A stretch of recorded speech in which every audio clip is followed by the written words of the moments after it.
Hello, everyone. I wanted to introduce this subject matter about core values to you as I started thinking about this year's contribution. I had originally thought that I would start out with subtle body communication and go all the way through the year with that because it's such an intense subject. It's a beautiful subject and something that we all it's like those are the navigational skills. But the more that I thought about it, the more that I realized in session, especially when I'm working with folks, is the guides always bring up this topic of core values. What is your core value? And this relates back to the soul path and purpose work that I've been doing for years. And you might have heard me mention that back in long about November, the inner guidance was to focus on what I've been taught and to share what I've been taught. And so this is my contribution to doing that. And so the concept of core values that I'm going to walk you through tonight, and this is just sort of the overview, the introduction to it. And for those of you that received my email where I asked you to draw a circle, and inside the circle, you write everything that is of value to you, and outside the circle, you write all of your don't wants. I don't want this. I don't like feeling that. And it's really very much on the feeling level. So that's going to get us started on the level of the way that the guides have taught me to look at core values. And you hear this term in corporate America quite a bit when they're talking about, well, three pillars. There's three pillars to this, and a core value is this. And very early on, I learned that as well. But what I learned is inside of that core value is sort of a conforming nature, if you will. There's always something about when someone's asking you to establish a core value or to identify the core value, they're actually asking if are you one of us? And that's inherently embedded in the question. What this is about your soul. This is about the embodiment of you as a soul having this human experience.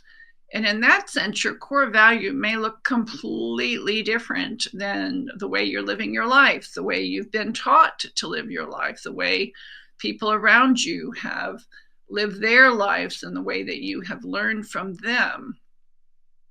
And so this is very much encouraging you as we go through this series to pay attention to the higher overlighting essence of your heart, your soul connection to your heart. And there are definitely components to this where you're going to be asked to be concrete about what you think, what you feel.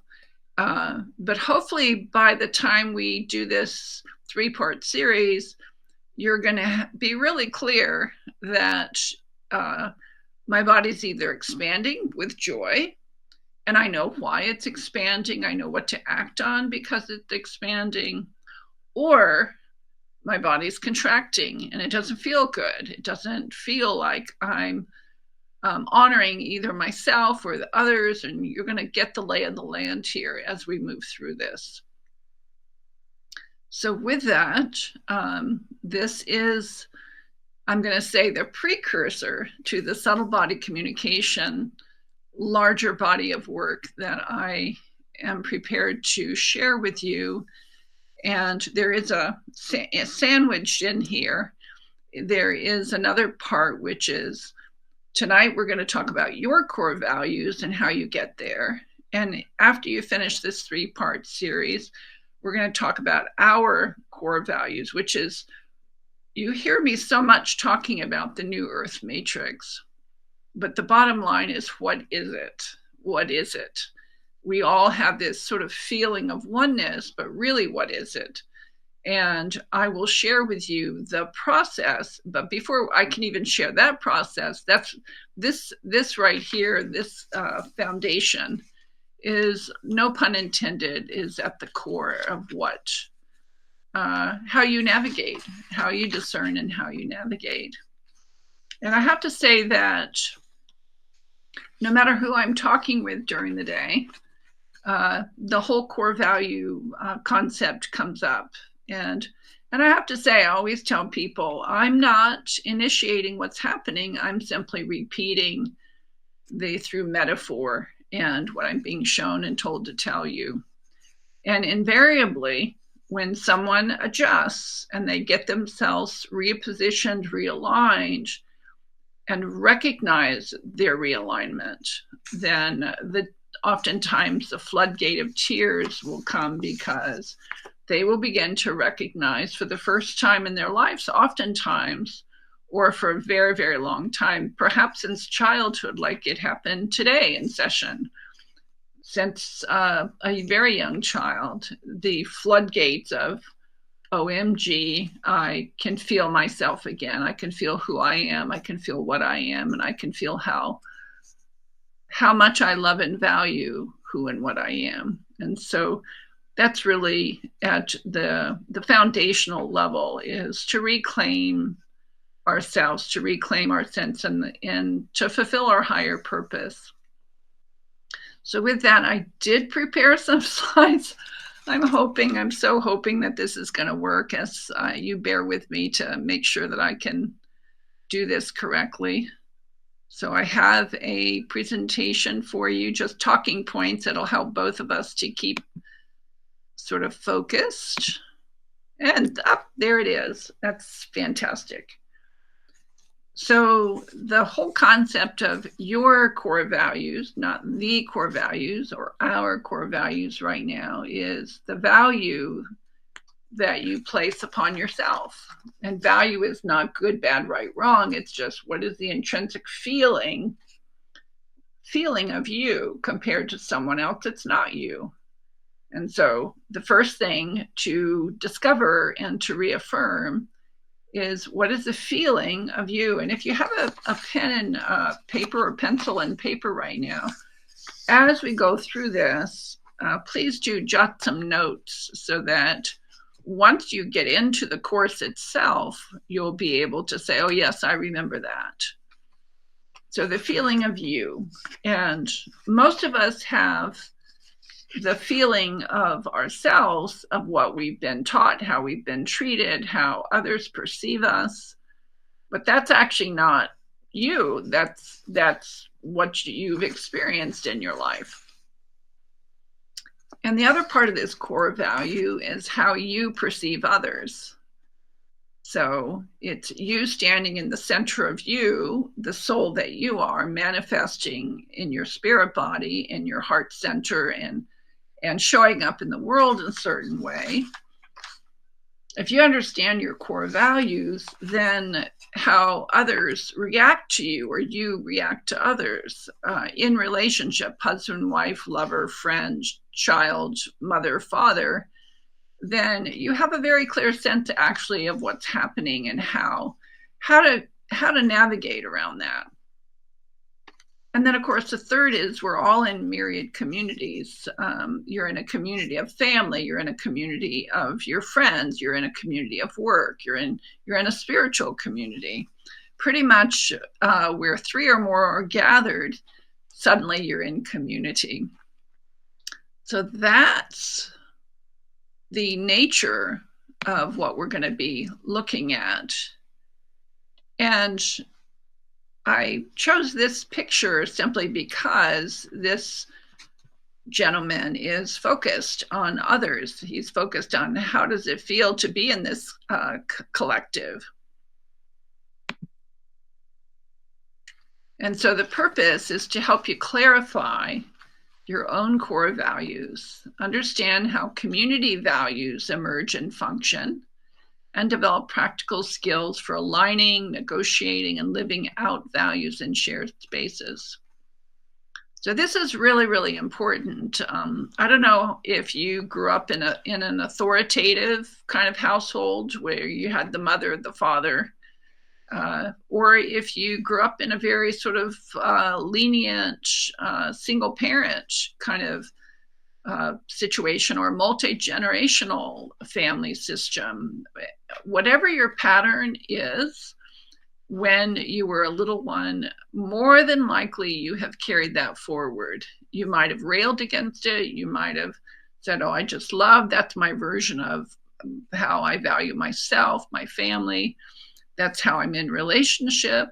And a lot of us actually pass up really healthy relationships and get ourselves into quote unquote trouble because we are emulating subconsciously what we perceive is a feel good or how it's supposed to be until such time that we say, what is wrong with this picture?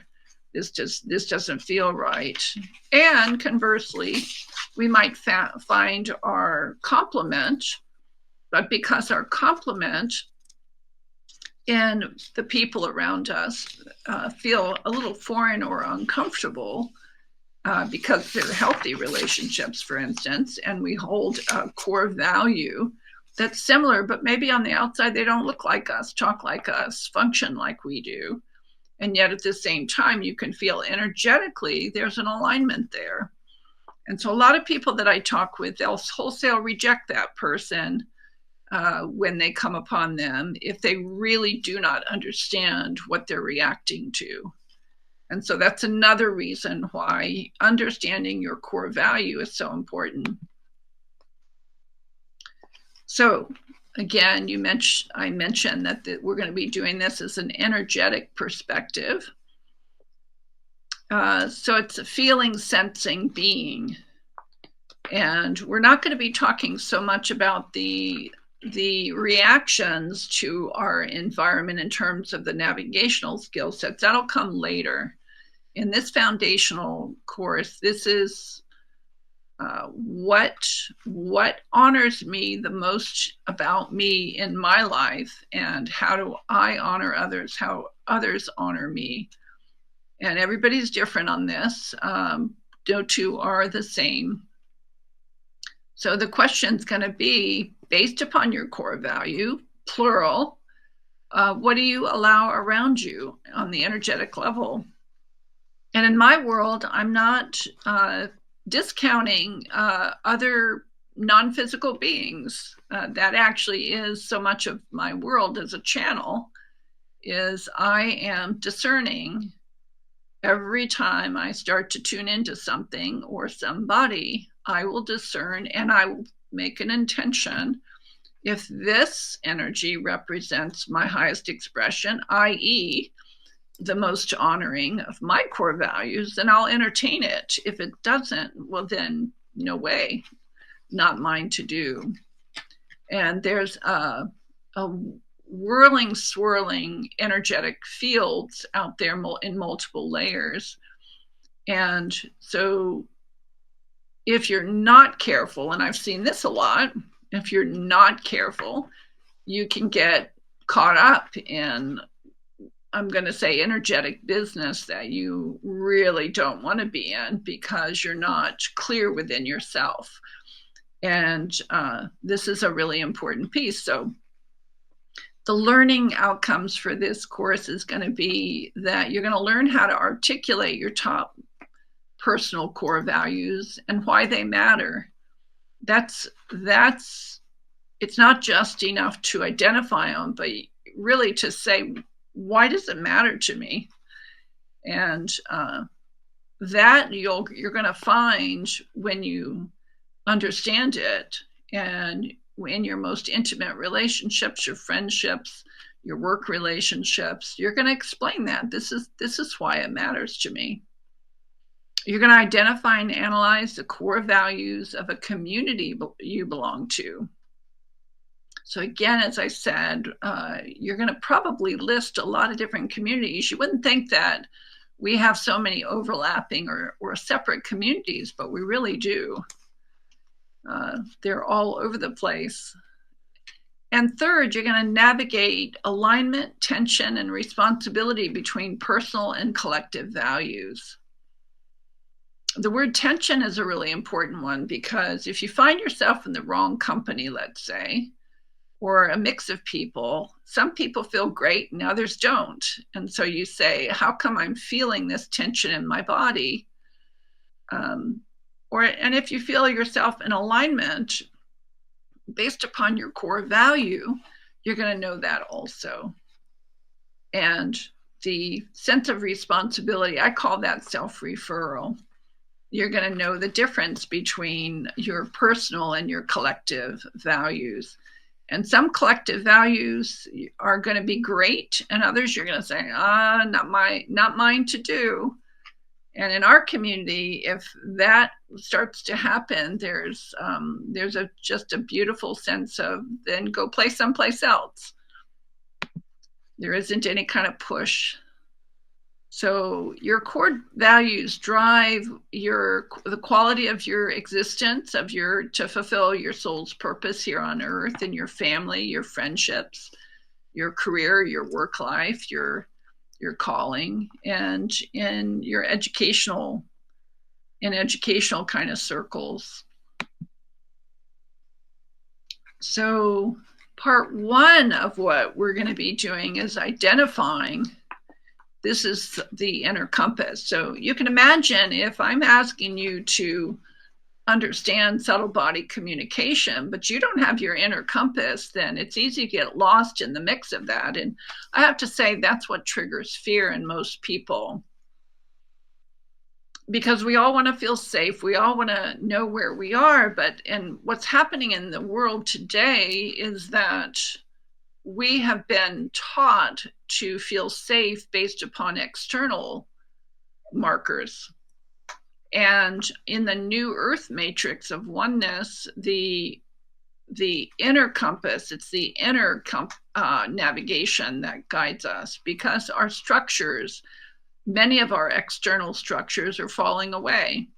In fact, it's been said many, many times now that by the time we even get to the end of 2026, going into 2027, we're not even going to recognize many of our educational, governmental, financial systems. It's all shifting, all morphing. And so if you're really focused on someone else or something defining you to make sure you feel safe, and everything is changing and shifting underneath your feet, then that's you become part of that chaotic node that fires off. But if you can go and really be in that space of self-awareness and put meaning to who you are and what you are, then you can go anywhere and do anything and navigate any change on the planet. So key questions you're going to be asking yourself is, what values actually guide my decisions?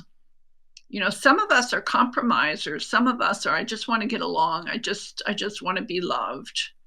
And others are saying, I need to make my mark on life, and I need to prove myself. One is not right and the other wrong.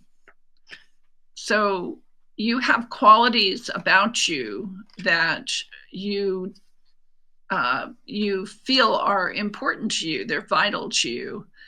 And so you also have qualities that the others don't necessarily admire you about. And those are just as important for you to recognize about yourself. And it's also it's important that you determine where these values come from. So often when I'm talking with folks, they will cite their mother, their father, their grandmother. And of course, in our work, in our world, past life influences are part of this. Today, even, I realized that the person I was talking to and with, it wasn't even her being represented. It was a past life. It was an ancestor that was running interference. So what she was thinking and how she was feeling about herself wasn't even her value.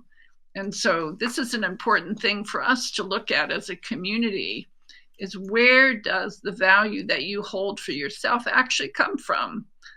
And I was talking with another person a little bit later in the day that about all the discussions and the pitting people against one another.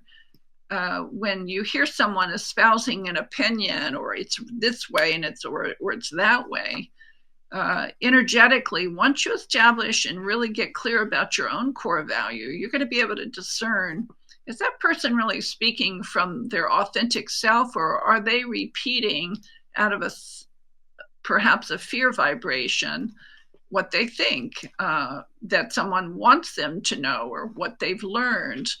It's like reading the newspaper of bad languaging too much. Before you know it, you pick it up and you make the assumption that it comes from you, but it really doesn't.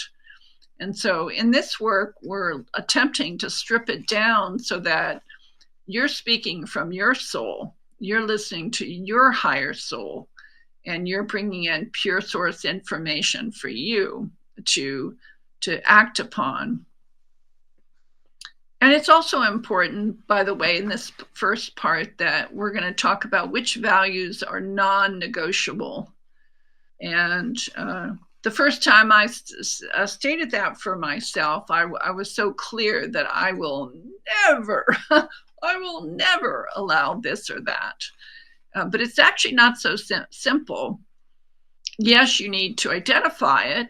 And at the same time, then at some point you need to make the decision about what are you going to do about it. You know, we live in a very fluid world. Our expression is not just simply black and white, especially when we're talking with people that we're in relationship with. And so the core concepts in this part one that we're going to look at is your value versus belief versus your preferences. And values as your decision drivers, what drives you to make a decision about yourself and about the person that's sitting next to you in your life, that you're working with, that you're living with, your loved one. And then what are the lived values, the aspirational values? So in other words, everybody is on this earth not in a perfect place. We're not perfection. We're works in process. And so you look at that also, and you really become very forgiving of yourself. It's kind of like the concept of if I'd known what I know now, I wouldn't have done that. And so that's a concept that we work with. Hindsight is always a wonderful thing, and you don't blame yourself, you don't put yourself down, you don't condemn yourself, and you certainly don't condemn others in your world, because you recognize that every decision you're making is of your own, for your own purpose. So there are no victims or oppressors here. So I cannot see the chat, so I have to assume that if you have questions, you will ask them as we go. And once I'm finished with the slide part of this presentation, and I'm back on the screen and seeing your chat, we can answer questions as you go. But please do take note of any questions that you have. So with that, that's this picture depicts, that's kind of my point, is you're in community with others, and hopefully you're around people that you love and care about, and that they put a smile on your face and you feel like you're a part of something. And the only way you can experience that is by knowing who you are and what you are, and not shying away from getting what you want in life, experiencing what you want in life. So that's what this part two is all about, is understanding community core values, which on the energetic level, we're walking, talking, sharing on the energetic level in a shared community all the time. And so the focus on part two is, how do your value, the value that you place in terms of your core value, what you do want, and what you're not gonna go there, don't want value is, and how do they function on the collective level. So are you meant to merge? Are you meant to acquiesce? Are you meant to come in there like a dictator and say, this is the way it's going to be in terms of others? Or are you going to simply, on the energetic level, sense and feel your way forward? So on this level, and when I say community, this also means relationship. The hardest, interesting, when we first fall in love with someone, we say, oh, this is bliss. This is bliss. This person is just like me. This person brings out the best in me. And then, of course, as the glow of the connection starts to integrate, you start to realize, oh, this person doesn't think like me or have the same core value the way that I thought he or she did. And oftentimes it's kind of a rude awakening, or sometimes it takes a while to sort of get to there. Some people are in their 20th or 30th year in their relationship, and they recognize that what they've actually been running is a childhood pattern. And they've been expecting the other person to validate them, to take care of them, to do for them. And the rude awakening is, whoa, we don't have the same core value at all. And so that's another reason why you want to really be in life with your eyes wide open, so that when you are sensing and feeling your way through life in relationship with one person, two people, three or more, then you are very clear about what brings you great joy. And so you're going to ask the key questions of, how does a community express its values? And who defines them? In other words, who's in charge here? And who enforces them?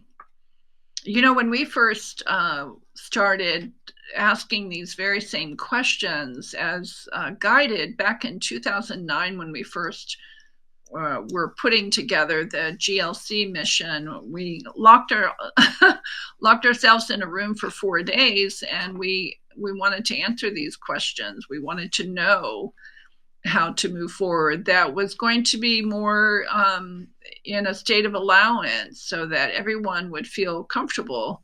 And we very, very, very quickly figured out that you can't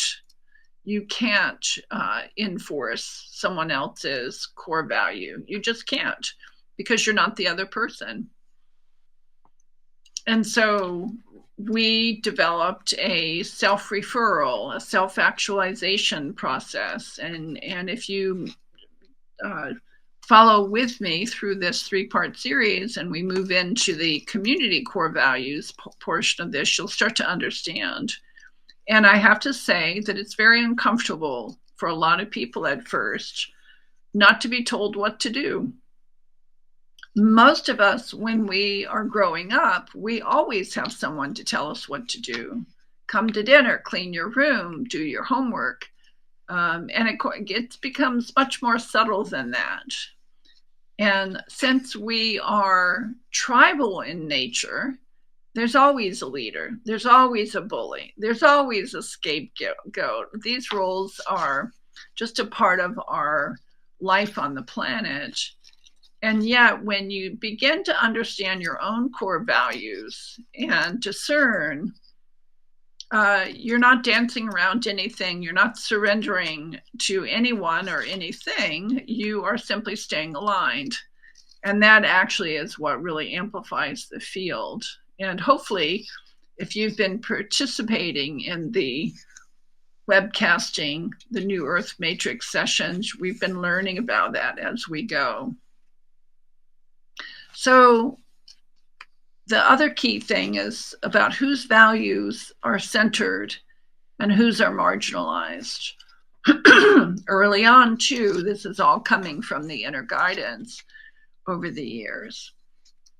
What I've recognized in human nature, just like in the animal kingdom, there's the in group and there's the out group. There's the chosen ones, and then there are the peons.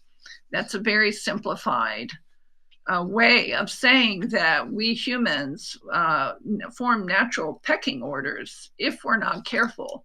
Excuse me. And if you don't know your core value, then you fall into this trap. You fall into a trap of looking around for someone to validate you based upon what you know and how you've been trained, how you've been schooled. Once you understand this, sorry about that. Once you understand your own core value, and when you have that edginess happen, then you know exactly what to do and what it means to you. And actually, there's no judgment in any of that. It's like, oh, I see what that is, and that either feels good to me or it doesn't feel good to me. And once you understand, too, how you feel when you're aligned, you just don't even ever want to get involved in power dynamics at all, because that's the old way. The tribe, the clique, the person that tells you what to do, how to do, when to do it, not just in terms of the task or the roles, for instance, but on the energetic level. And so you're going to really be asked to look at that in your own life. And so the core concept here is, what are the explicit versus the implicit or implied community values? And what are the power dynamics, the norms that happen in a community and a culture that is developed? It could be something that's new and something that evolves over time. And what are the values as social agreements? So in other words, anytime you shake someone's hand, walk into a room, find yourself in a dynamic where you're participating in something that you feel is either valuable, or even if you're tire kicking, you will pick up right away, as I'm sure we're all practiced at this. This feels right. This feels open-hearted. This feels aligned. And until such time you start to feel the undertows of things or the imbalances in life, and nothing is ever perfect, because we're not perfect in the way that we understand, because we're influenced by things. So in this sense, it's a process. So in understanding and owning your own core values and knowing what they are very clearly and being able to articulate them, knowing what you do want, knowing what you don't want, then when you're in any community setting, you can totally be yourself.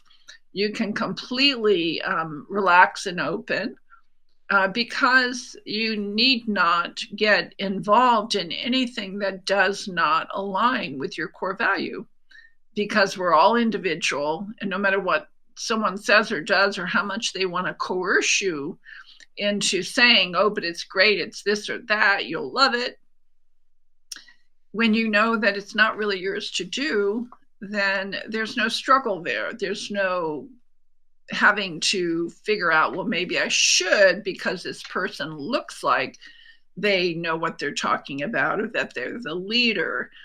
And in this, on the energetic level, you start paying attention to the nuances of what's being presented in this swirling world of community dynamics. So I think part 2 is actually really, it's fun. Once you get it down, it's like, okay, I see what this is, and you just really enjoy yourself in any setting that you're in. And of course, this is actually a beautiful picture, because this is shared work, shared mission, and they're all in. Hopefully that's what this means when you're in an alignment with your sense of where you are and how you're to be in life. So part 3 does talk about navigating alignments. and the tension that you might feel if you're not in the right place, or you don't feel like you have a direct match. And talking about living out the values, your sense of responsibility for being a valued member of in your relationship, in your tribe, in your community. So the focus is on the practical integration and aligned action. So once you get your core values and you really feel clear about them, it's how are you practicing them? How are you bringing these to the forefront of your life? Not that you wear them on your sleeve.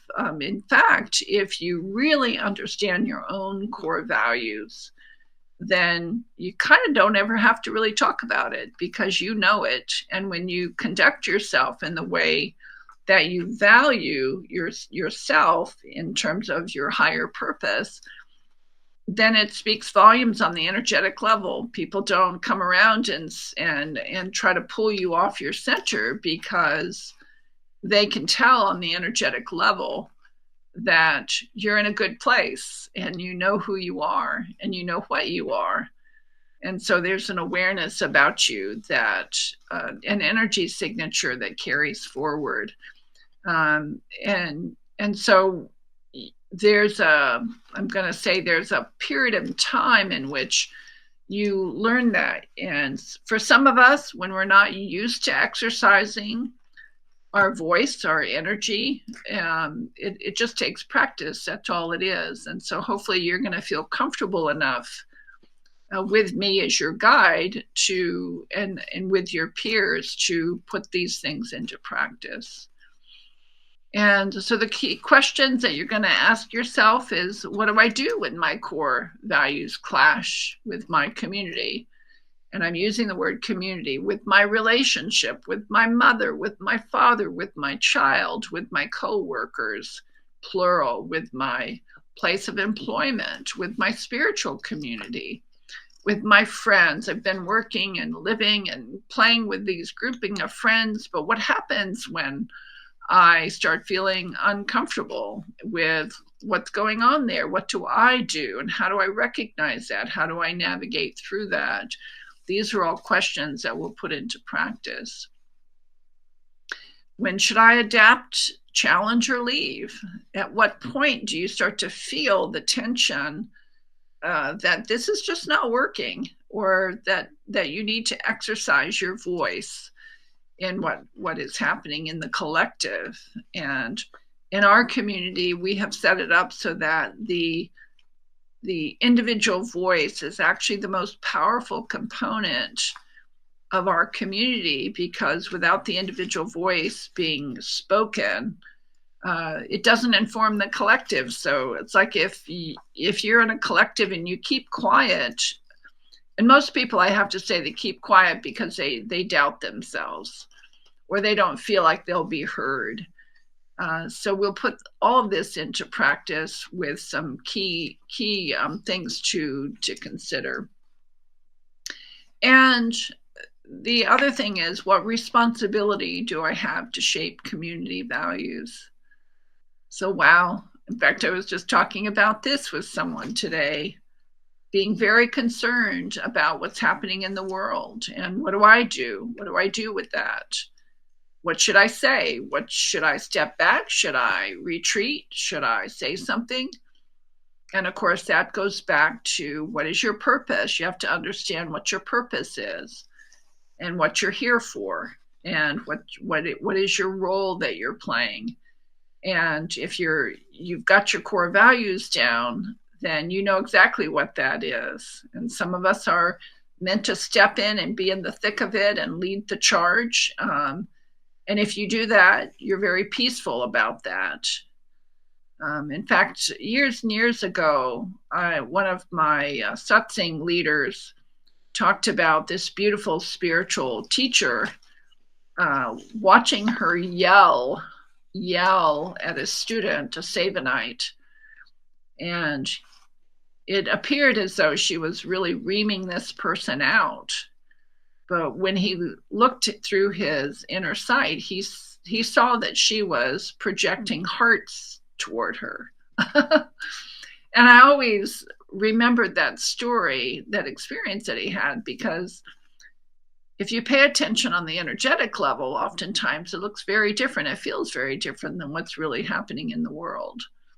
And so it's your intention. If you're guided through your core values to do something, say something, step in, step back, you may sound like you're saying something in a fierce way, like the depiction of his story of his teacher. But in reality, she was loving up on that person because she wanted to make sure that person understood that the person did a course correction, and that was hers to do. So in this core concept on part 3, it's about the values alignment and your integrity. Integrity for me is just alignment. And the person that did the yelling at the student, it took some moral courage to step up.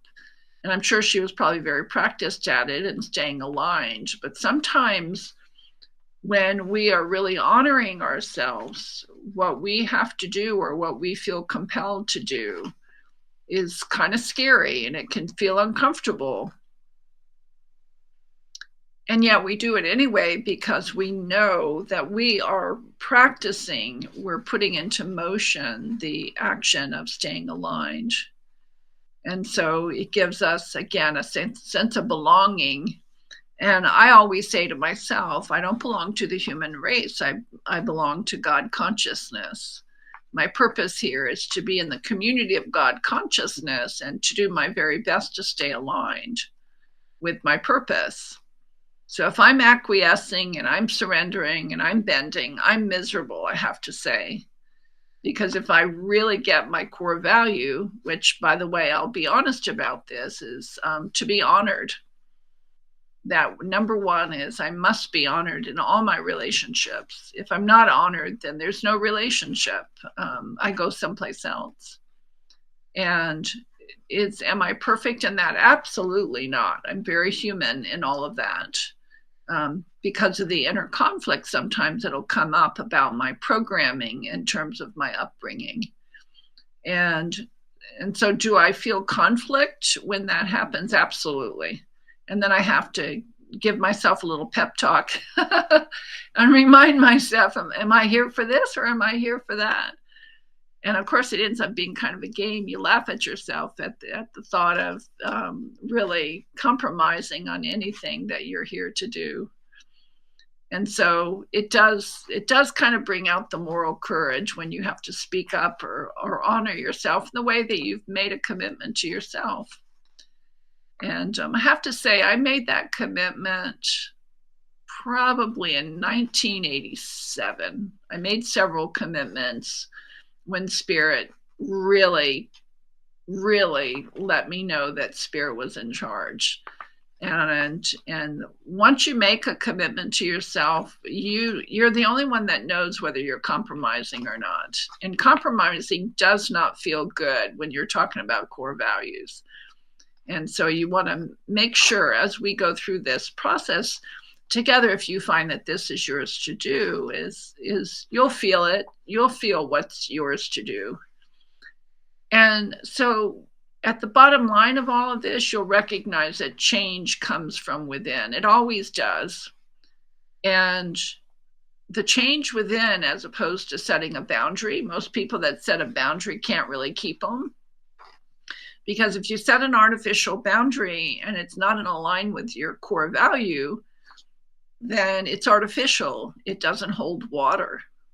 It just doesn't work. And so you're constantly feeling like you're compromising, but really there just is this energetic adjustment that needs to be made. So with that,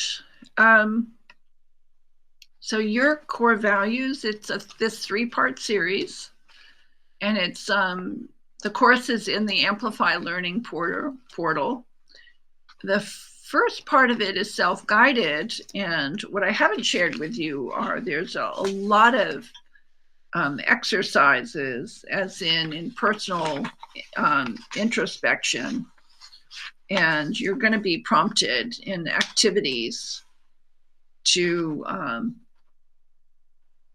really help you to remember your true essence. And so each one of these parts, part 1, part 2, part 3, I've just gone over the highlights of what's going to be taught.